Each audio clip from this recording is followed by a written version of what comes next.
in previous in my previous videos, I had spoke about my faults. Notice that I said faults, not mistakes, because some of the whenever you do something more than twice, it's a it's a choice. It's not a mistake. So let's start with accountability for 2024. But now I realize that I have certain traits that people do not like, and they try to change me.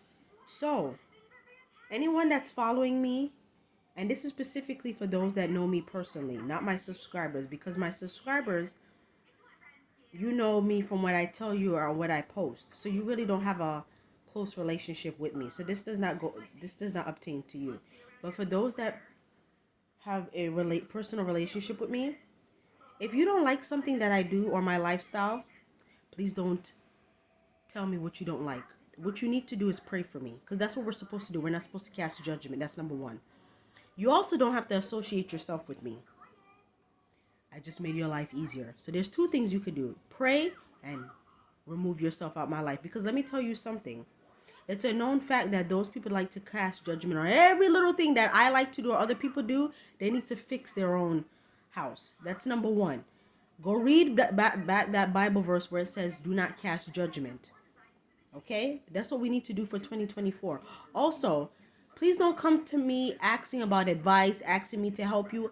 I'm not doing that anymore, because I noticed that there are some people that, for some odd reason, they want to act handicapped. If you could go shopping online, you could go research assistance for you and your household. Don't come to me, because what I'm going to do is not answer my phone, but I will pray. Another thing, people think, oh, I just not answer my phone deliberately. You're actually correct, because that's my form of my self-care, and I have things going on. Number one, I work at FedEx. We cannot have our phones on. That's number one. So if you call me between the hours of 6 and 10 p.m., I will not answer because I'm at work. That's number one. Two, during the day, I have errands. So your best bet is to get me. In the morning, please don't call me, because I'm getting my children ready for school. So please do not call me unless it's like 9:30, 10 o'clock, when I've mentally prepared myself to answer calls or texts. I'm saying this out in the open so that nobody comes to me or be like, oh, I'm acting a certain way or funny, because I don't want to argue with nobody. See, the Oceanite like to argue. The Oceanite wanted to answer back. But what I'm trying to teach my children, that everything doesn't need a response. I don't owe you an explanation. You don't owe me an explanation, unless it has something to deal with finances. You owe me something, or or it's just a personal matter where it has to be addressed. But something that's dealing with my life or my personality trait, please don't come to me. I don't want to hear, because I don't want to answer people back. And I notice that when I answer people back, I kind of tend to be blunt, and I've hurt people's feelings, and there's been relationships that have been ruined in the past. So now I learned just to pray or just keep my mouth silent. Now, if you did something, like for example, if I tell you something in privacy, you're not supposed to tell other people or betray me, I'm going to bring that to your um I'm going to bring that to your attention. But I'm not seeking an apology. I'm hoping to seek a change behavior. But if I don't get that change behavior, just know that I will not come to your house. I will not be associated. But that doesn't mean I don't love you. I'm just, because my thing is, people have a think that it's okay to come to people's homes and have an attitude with them. No, if I know that I have an issue with you, I'm not about to come to your home, because that's your place of peace. And out of respect, this takes growth.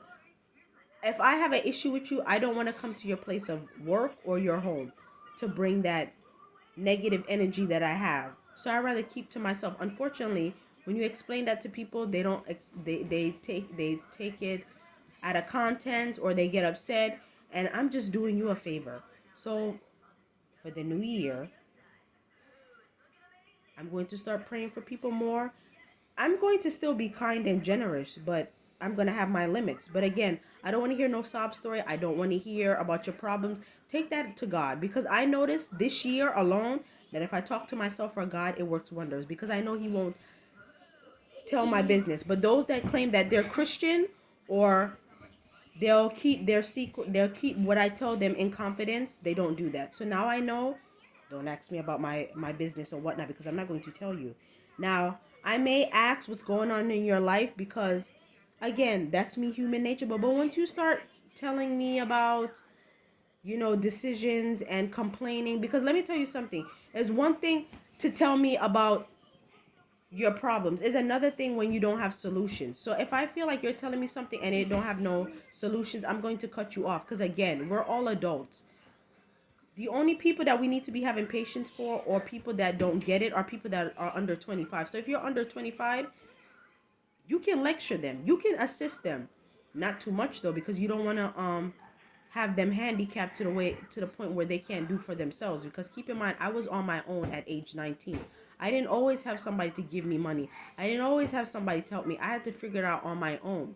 That's why I don't understand with people that, and I feel bad for those that always have something given to them, because they don't know that when troubles form, or they have financial issues or issue problems, they don't know how to handle that, because they've always had somebody bail them out. They've always been they've always relied on their high paying job, and then now their bills pile up, or they've exhausted their funds. Now they're reaching out to other people. Whereas me now, that's why if Judgment Day comes, or the book of Revelation happens, I would be one of the few people that would be okay, because I know what it's like to struggle. I know what it's like to look out for. And I also know that I question everything and nobody can manipulate me. So people need to start reading the book of Revelations, because as you can see, there's things that are happening, and you need to be prepared. Because let me tell you something, if you're putting your trust in government and these politicians, you're going to be a rude awakening when Judgment Day comes. When, my apologies for my child, when Judgment Day comes and you don't know what's going on, and then you're blindsided, and then that same politician or that person that's coming in Christ-like form is not really Christ-like form, you do something, you can't turn back. Because let me tell you something, when you take that mark of that beast, or you don't take heed to what's in the Bible, there's no turning back. You will go to hell. If you disagree with me, feel free to comment, but that's just my belief. But going back to what I'm saying, moving forward, people need to stop indulging in arguments and disagreements. If you see that somebody disagrees with you, you do not condone their lifestyle choices. Pray for them, and then love them from a distance. But do not engage in any conversations. Do not gossip about them.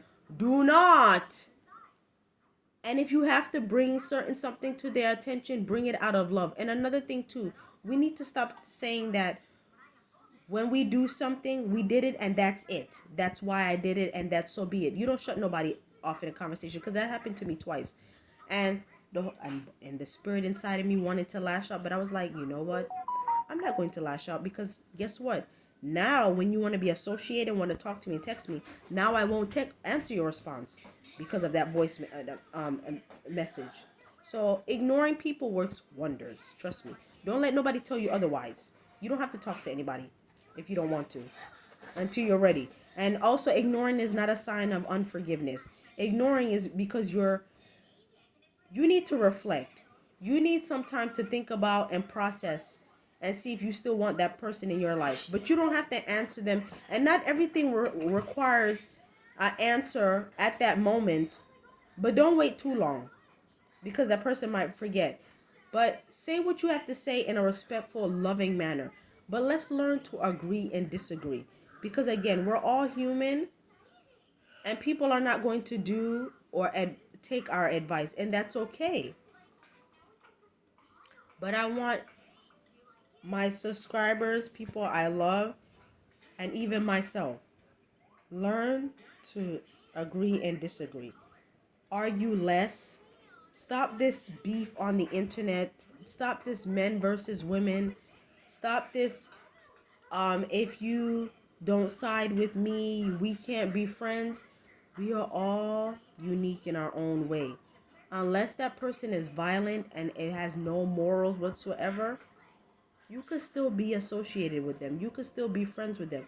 But once they start having you influence you to compromise your morals and your beliefs, you disassociate yourself. But you don't need to bash them. Somebody asks you why you stopped talking to them, you don't need to tell them why. Be like, you know what? It was not me being associated with that person. We outgrew each other. That's all you had to say. There's a coworker at my job. We used to be close, and instead of me bashing them, I was like, you know what? Me being there was a hostile environment. And usually when you tell people that, they're able to put one and two together. They'll be like, you know what? Yeah, you're right, because that area where people work at, they tend to be toxic. You don't have to go into bashing, calling out names. Love them from a distance. So let's learn to gossip less in 2024. Let's learn to help ourselves and stop relying on other people. And that's another thing too. I understand that people are accustomed to receiving some certain people's help, but that person has a lot on their table. And unless they can help you, stop taking advantage of people. Take advantage of opportunities, not people. We need to stop that too. There should be no more using people. Stop. And know your limits if you're one of those generous people. Because what you don't want to happen is you start blaming and start saying, oh, or start becoming bitter because you didn't want to use the word no. We're not doing no more victim blaming and shaming. Stopping enabling certain behaviors. So in 2023, there's just certain stuff we need to leave so that we become better. Because what I don't want to see is people committing suicide because they didn't want to say no, or they felt like they couldn't talk to a therapist, or they put their trust in man. What I don't want to read any more reports of people enabling their children to misbehave. What I don't want to hear is people getting upset and relationships destroyed because somebody didn't take their advice. Listen, if it doesn't affect you and it affects that person, trust me, they'll learn and they'll come back. Because I've done it. When I know I'm wrong, I've come back and say, you know what, you are right. I've done it. So trust me, majority of the time, when they go astray, they'll come back and know that they were wrong. And they might not come back and say anything. They might come back and you might see a change behavior, and then you'll know that your prayer and your love and you being gentle with them from a distance really help, because that arguing, bickering, you only push people away to rebel. So don't even waste your time doing that. I see that with my children, even when I bicker and whatnot, it just pushed them to go astray. But when I sit back and look at them and be like, oh, you could do you and don't fight you, then they'll learn. Because guess what? I'm preparing them for adulthood, because I won't always be there to clean up your mess. So when you reach a certain age, I'm not cleaning up your mess. You're going to have to learn problem skills on your own. And that's another thing we need to teach our young people. Once the child is like 8 and above, I feel like they should learn certain problem solving skills. If 8 is too young, I would say 10. Like that preteen age, they need to learn problem solving skills. Because what you don't want is a whole bunch of over 25-year-old, 30-year-olds that don't know how to solve problems. And then is looking for a friend or a spouse to solve their problems. And unfortunately, we associate ourselves that with people that a lot of times which should be better than us, but we associate with people that's even struggling like us and has our mindset, instead of being associated with people that are more successful. And that's a fact, because that's why I had to disassociate myself with, because I was like, this person reminds me of what I used to do in my past. And I'm like, And at first I was in denial. I'm like, yeah, I need to like move. So that's why in my videos, I'm around people that's successful. I ask them their advice and whatnot, because that's what I want to attract. I still love my associates and some of my people that I was friends with, but I know that when I become successful, there's no way I can bring them along unless they change their behavior. And I'm not going to tell them that because I feel like my actions will show. But try to be around or associate with it. And I know that sometimes we're afraid because we feel like we don't feel good about ourselves, but get over that. Associate yourself that's successful and better than you, because it will help you in the long run. And then when you become successful, then you could go back and help those that want to be helped. Notice I said want to be helped. Not those that don't want to be helped and want you to do stuff for them. No, those that want to be helped. You never forget where you came from. Because that's another thing too. People become successful and they forget where they came from. And then when they fall on their face again or lose all their success, or they get that taken away from them, now they want people to have pity for them. No, that's not how that works. You're supposed to be humble always. So thank you for listening.